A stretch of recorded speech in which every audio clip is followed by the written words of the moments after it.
Welcome back. In this video, I wanted to go over the IAM roles and apply an IAM role to an EC2 instance, so you can get more hands-on with both Identity Access Management and EC2. Before we start the lab, I just want to quickly recap what IAM roles are and what they are used for. Remember that IAM roles are similar to user roles because they are also an identity with permission policies that determine what it can and cannot do in AWS. Remember that IAM roles do not have any credentials, basically no passwords nor any access keys associated to it. A role is designed to be assumed temporarily by an IAM user or application or service that needs to perform a specific task. They're mostly used to give AWS resources access to different AWS services, like giving access to an EC2 instance to an S3 bucket. I want to make it clear that you can use access keys to give your EC2 instance access to the S3 bucket, but it is a security risk to do so.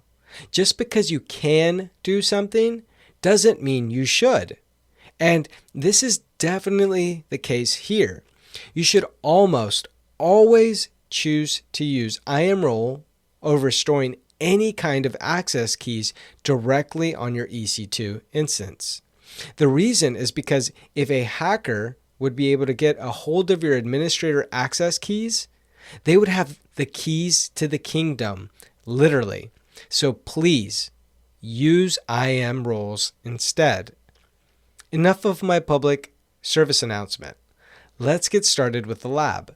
For this lab, we will be using the Linux EC2 instance from the last video. The very first thing I want to do is create an S3 bucket. So we will go to the Services, scroll down to Storage, and click on S3. I've added it to my favorites so I can quickly switch between the consoles. Now, we haven't really covered S3 storage, but we will in future videos. Here, I just want to create an S3 bucket for this lab. So we will click on Create Bucket. We will name our bucket ZTM-lab, and I want you to understand that S3 bucket names are like domain names. No two can be the same. They must be unique. I will leave my AWS region as North Virginia, and by default, public access is blocked, so that's fine. We will also leave the versioning and encryption disabled, and click on Create Bucket. We can click on our bucket name, and currently there are no objects stored in our bucket. Let's change that. I will drop in some dummy files. I will leave everything as it is and click on Upload. Great. Now we have some objects in our S3 buckets. Now, we will go back to our EC2 instance and we will type in AWS S3 ls. Before we run the command, I want to explain that this command will list all the S3 buckets it has access to. Now, what do you think will happen when we run it? Let's find out. As you can see, it does not currently have any access or credentials to access any buckets. It is telling us to run AWS configure. Let's type AWS configure and hit return. As you can see, here it's asking us to specify an access key, but like I mentioned before, this is not a best practice, and it is a security concern, so we won't be configuring an access key on this bucket. We will instead attach an IAM role.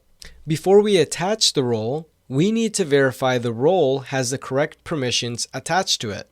So I will go to our IAM console, click on Roles. Here, we have the role we created in a previous video. So I'll click on the IAM EC2 read-only role. Click on Attach Policies. Search for the Amazon S3 read-only access and go ahead and select it.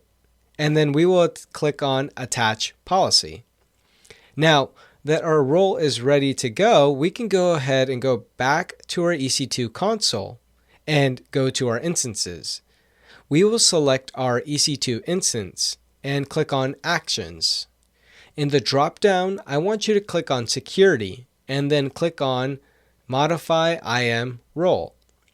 This will open up a new window where we can choose our EC2 IAM role. I will click on the drop-down and it will list all the available roles we currently have. I will choose the IAM EC2 read-only role and then click on Save. We will go back to our EC2 instance and rerun the AWS S3ls command. As you can see, it now lets us see our bucket name. If we run the AWS S3ls S3 : /ZTM -lab and then all this other stuff, this will list everything inside our bucket. So we should now be able to see the files we just uploaded in our bucket.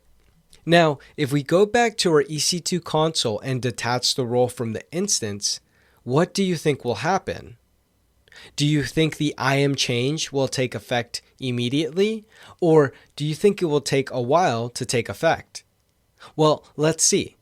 I will select my EC2 instance, click on Actions, go back to Security and click on Modify IAM Role.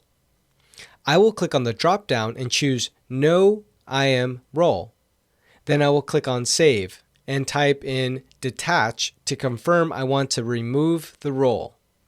I will go back to our EC2 instance and then first I want to run the AWS S3ls and I will hit Return. As you can see, this shows that it is unable to locate our credentials to run this type of command. So that means by removing the role, this IAM change took effect immediately.